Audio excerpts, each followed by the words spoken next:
Hi guys, my name's Jason. Let's talk watches. I wanted to bring back my good friend Peter here to discuss something new. I want to first off preface this video by stating that this is not a paid advertisement video. The watch we're about to review was purchased by Peter, was not purchased by me. I have no involvement in this whatsoever. Let's Talk Watches has no involvement in this whatsoever. We're doing this as an unbiased third-party review of a new watch that's come out from a company that's been toiling away for quite a while to create what some are saying might be the most perfect Homage Submariner. So without further ado, we'll start with Peter discussing how he encountered it first, came across the watch, and then we'll start with a bit of an unboxing. Well, some of you may know I am one of the forum moderators on canwatchco.ca, or Canadian Watch Collector web forums.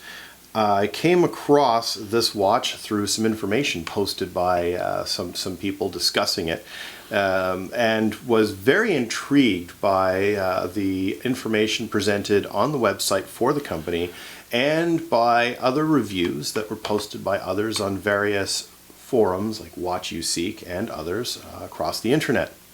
What may be interesting for some of you is the pronunciation of Ginault. We've heard some people call it Ginault, that sort of thing, but I suppose that's fine. It's a regional pronunciation. The name is French. My understanding is it's pronounced Ginault.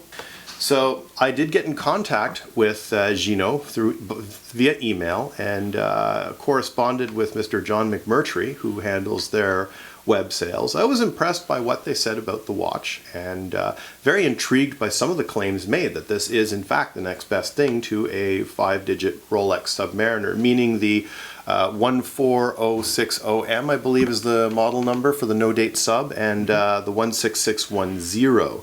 I was especially intrigued because I've been wearing Rolex sports watches for over 15 years now, starting with, as I'd explained in an earlier episode, a reference 5513 no-date sub with a domed acrylic crystal. And for 10 years, my Grail watch, or constant companion, was a reference 16600 Rolex Sea Dweller. So these watches are in the same range that Ginault sought to for creating their Homage. With regards to the Ginault itself, it arrived similar to this. There was some stickers and bubble wrap on the inside that were removed. We'll note that the cardboard sleeve is rather plain, nondescript.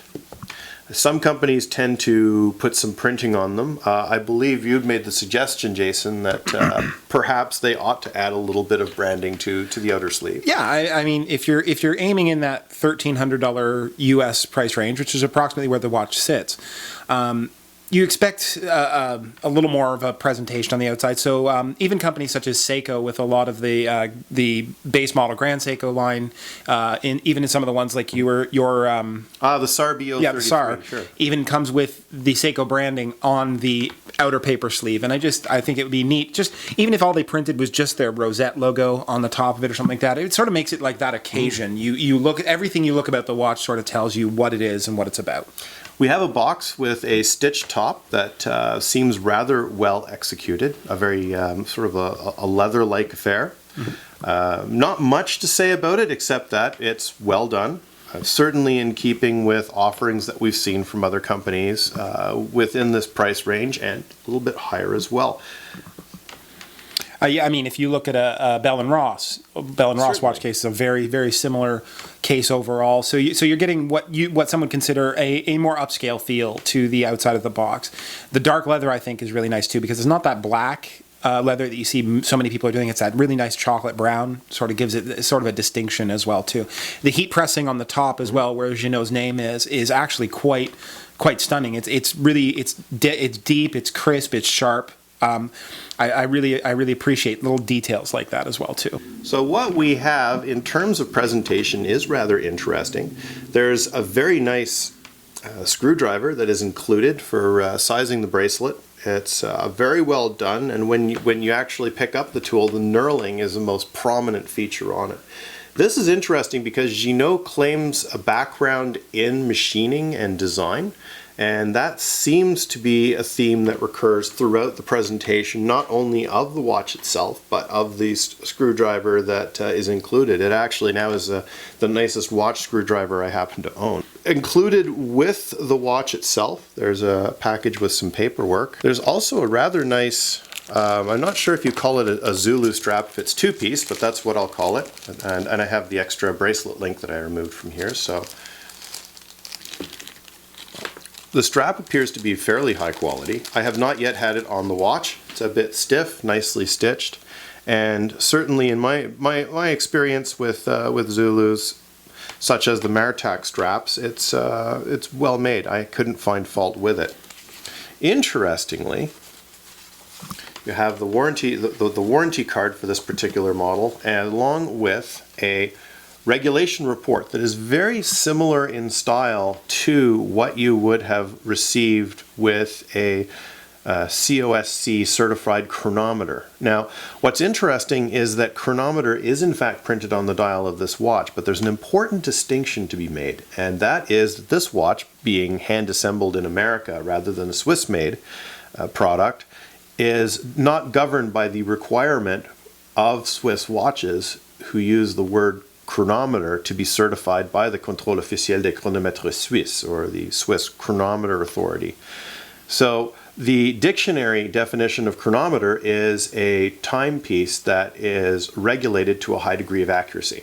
Well, we have checked this movement with, not with a time grapher, unfortunately, however, through actual real-world wear and a watch accuracy program available for Android, have noticed through standard wear and through keeping the watch in a crown up position during rest periods that it maintained an accuracy of 0.8 seconds per day, which in my experience is as accurate a mechanical movement as I've ever owned. The final thing to mention is that the warranty is a 1-year warranty, however it is not transferable. It's warranted only to the original purchaser. But enough about the paperwork. We'll tuck that back in and have a look at the watch itself. So as mentioned previously, this watch is an homage of the 5-digit Submariner series of watches with which many of you are likely already quite familiar. What's interesting is they did not attempt to duplicate any one particular watch here. What we have are the sword hands of the reference 5517, what many of you will know as the mill sub. Drawn likely from the caliber 5513 and its ilk as the domed sapphire crystal, and as well it has the, I believe it's the 14060M, but in any case the no date sub, the 6-digit reference, excuse me, the 114 series. It has a maxi dial, which means the markers are actually larger than the older series, such as the 16600 Sea Dweller that I had. The bracelet is a solid link bracelet, machined throughout with solid end links, and also has an approximation of the Rolex glide lock system in its clasp. What that means is there is actually a micro adjustment, which I'll demonstrate here, simply by pulling up as though deploying a diver's extension and sliding back and forth to the right adjustment point and locking down. I agree. I really like the addition of the glide lock style bracelet on as well for making adjustments so much easier. The only thing I would say about the glide lock, which is going to be I'm nitpicking here a little bit, is it's not a very smooth sliding actuation. It can get a little bit bound up from moment to moment, and I think that's just something that can come with time to repair that. I'm pretty sure that when Rolex developed theirs, they didn't, they went through quite a few revisions before they actually had to do it, because you're talking about a lot of inside machining here, and that's just something that takes a lot of time and a lot of effort to sort of get right. But the bracelet feels quite solid. I really like the taper on it. They've done a really good job of paying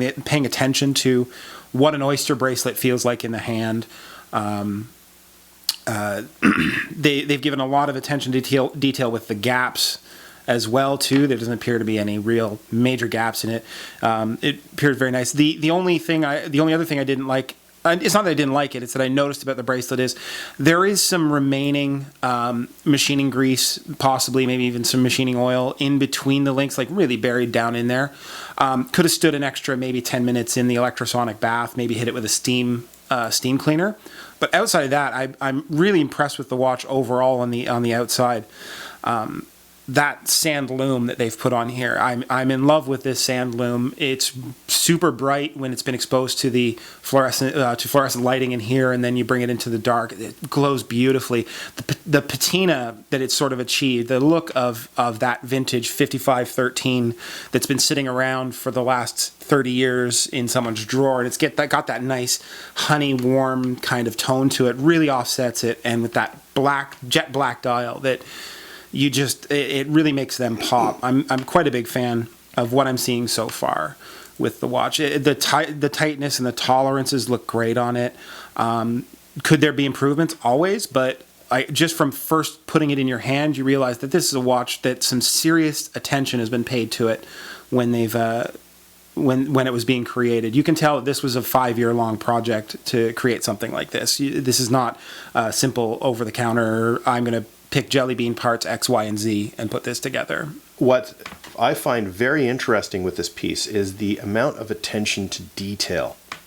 The case profile, for instance, the way that the edges of the lugs are defined, the polishing and brushing on the case itself, and even down to the bezel, whose gear is broached rather than machined, which Ginault claims offers a much smoother action. This is a 120 click bezel, and in terms of attention to detail, turns very evenly, has a positive stop, doesn't really have any play to speak of, and of course lines up perfectly with 12 o'clock. Just even feeling the little things like the bezel, the knurling that's on the bezel on the outside, is very, very well executed, very sharp points. It feels very positive when you grip it. I'm looking at it under a 10x loop, and it appears the whole thing is machined. It's not a stamped part, which is an incredible amount of time consumption on a piece like this. The domed sapphire crystal is a really nice achievement. There's a good anti-reflective coating on here. The high dome also is reminiscent of the 5513 I had, though in that case it had an acrylic crystal.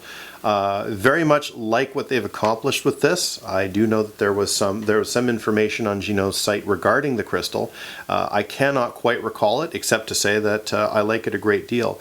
The dial also is interesting and noteworthy in that one of the things that Rolex does very, very well with their sport line of watches in particular is that deep black. That perfect enamel dial that is very engaging because of that wonderful liquid jet black on it. Ginault has done a fantastic job of approximating that. I looked at it again under the 10 power loop. I couldn't find any fault with the dial. And in particular the markers. Ginault claims German silver, which of course doesn't actually have silver in it, though their use of terminology is correct. And they claim the way they polish the markers is similar to the attention that Rolex gives, where it's a hand polishing to give that. It's wrong to say unevenness, because everything is well executed, looks symmetrical. That would be the wrong term to use, but that certain look that it actually has been hand polished and is something that would be difficult to achieve via other means. In addition to that, getting to more the hands and the movement, the pinion height is critical for this watch as well. Reason is because they use these applied markers, the hands have to be set farther off from the dial than a standard stock catalog movement like an ETA 2824 would be able to accomplish.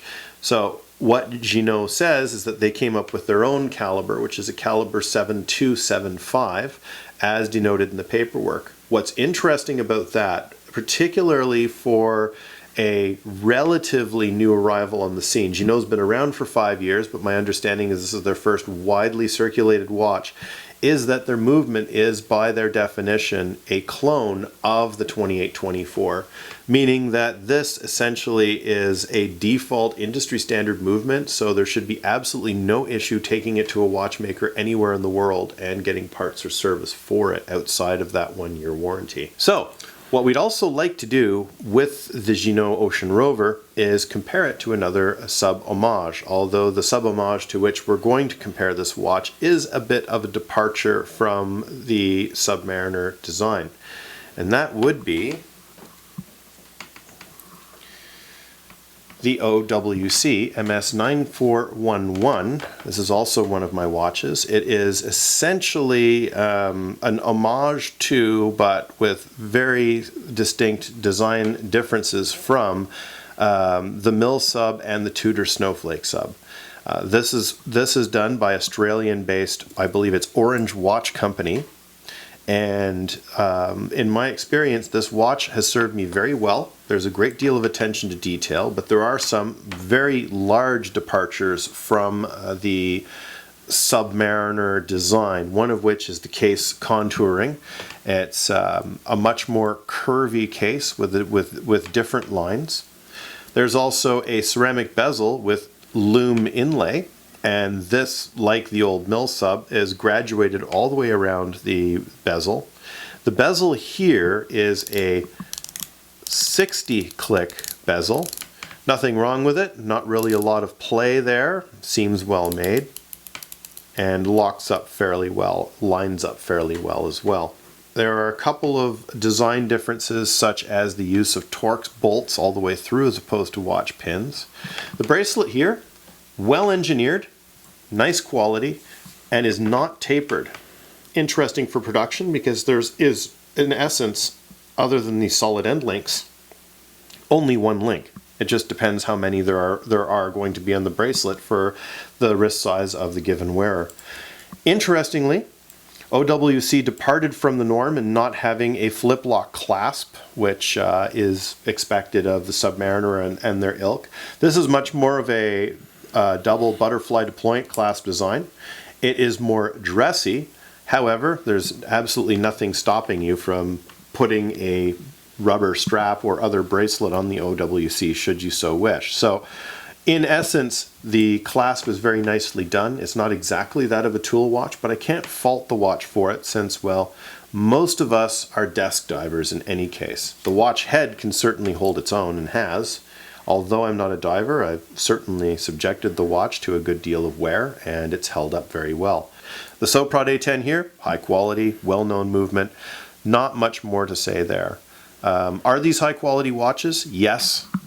Are they in approximately the same price range? I haven't checked the retail price of the OWC MS9411 lately, but I do believe with the Soprod A10 movement, it is very close to the Ginault. I do know the OWC uses parts that are partly or largely sourced in Asia, but custom made and which have been assembled and presumably given extra finishing by OWC. So these are both boutique divers and they're both in the higher price range. Are they both good choices? I do believe so. But again, because of my personal tastes, I would tend more towards the Submariner design myself. Though Ginault freely admit, they say we will probably score very low marks in terms of innovation, but rather high for craftsmanship. I see no reason to dispute that. I see no reason to dispute it either.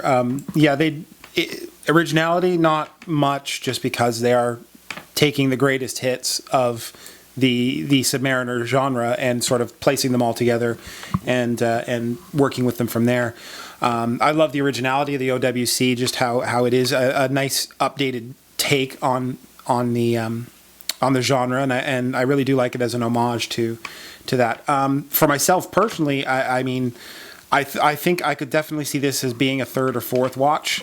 Definitely one you purchase sort of down the road as you've gotten a few, especially if you've exposed yourself to a few Submariners, and you may have one that you don't deem as quite the watch you'd want to necessarily wear around and potentially get damaged. I have a feeling that this would probably be a watch that would find more wrist time in cases like those. You want to stare at this thing for a long time. The markers are gorgeous. The printing is phenomenal. That lume, like I said, oh my goodness, that lume is just absolutely amazing.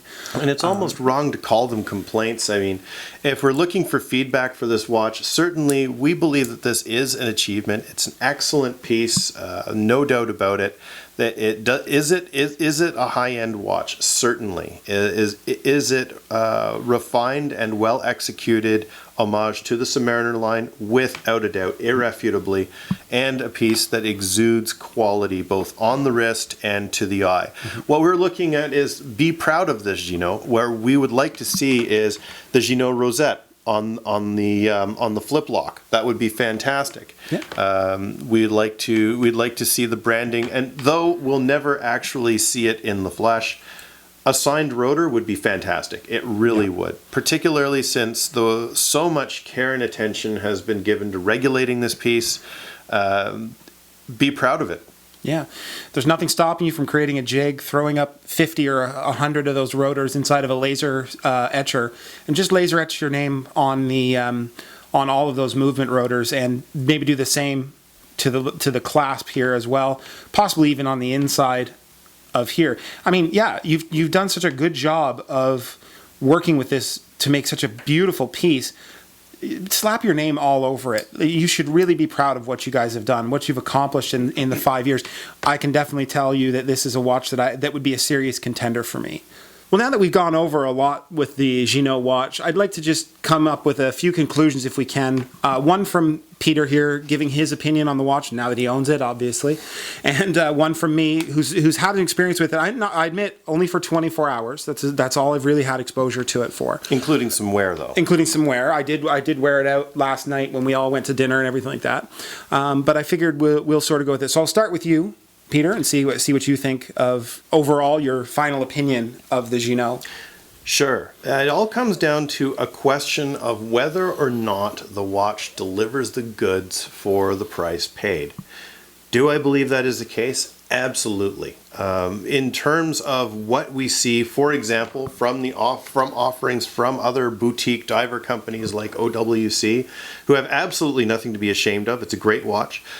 Is this a watch that would be a good buy at $12.99 US? Yes. They certainly have delivered the goods in that regard. Most of what we've covered in terms of what we would like to see from this particular model in terms of minor improvements are mainly related to branding and the like, and really have little to nothing to do with the actual quality, which this piece appears to have in spades. What Jason and I would like to do now is sum up our individual conclusions regarding the Ginault Ocean Rover. The overriding question is this watch worth the purchase price? I believe so. This piece exudes quality. There's a great deal of attention to detail, as we've covered earlier in the review, right down to things that might have been a little bit to some people's taste but not to others, such as the red second hand.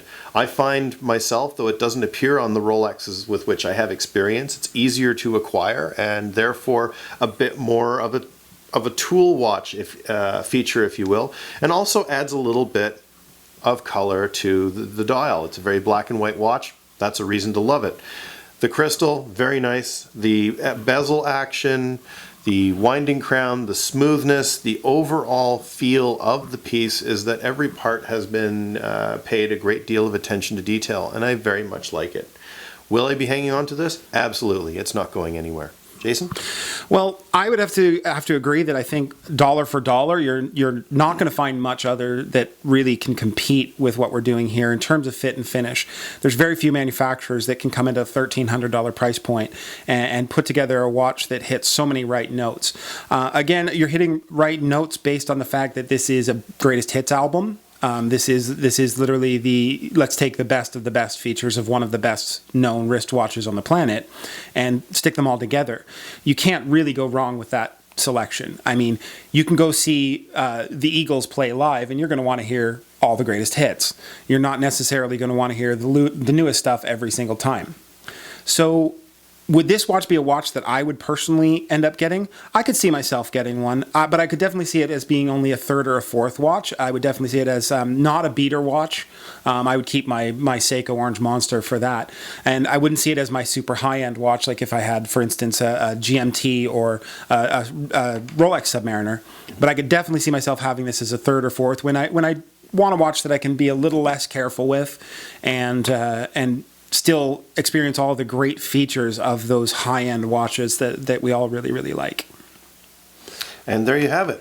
The Ginault Ocean Rover from two different perspectives. Myself as the purchaser and owner of the watch, and Jason, host of Let's Talk Watches. Yeah, I think overall, it's a decent buy at the money. I can't really fault them for what they've done. I want to thank you guys for tuning in to Let's Talk Watches. Please make a comment, like, subscribe down there in the section down below here on YouTube, and definitely tell your friends if they're interested in looking at a watch in around this price range. It might not be a bad choice. I want to thank you all for watching, and you have a good day, guys.